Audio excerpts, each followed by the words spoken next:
FJ55 Cowl, which is very rusty. We've drilled the spot welds and removed it.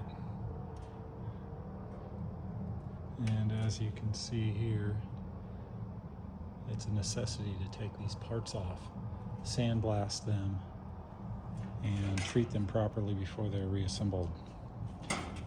Also, all of the front end has been disassembled.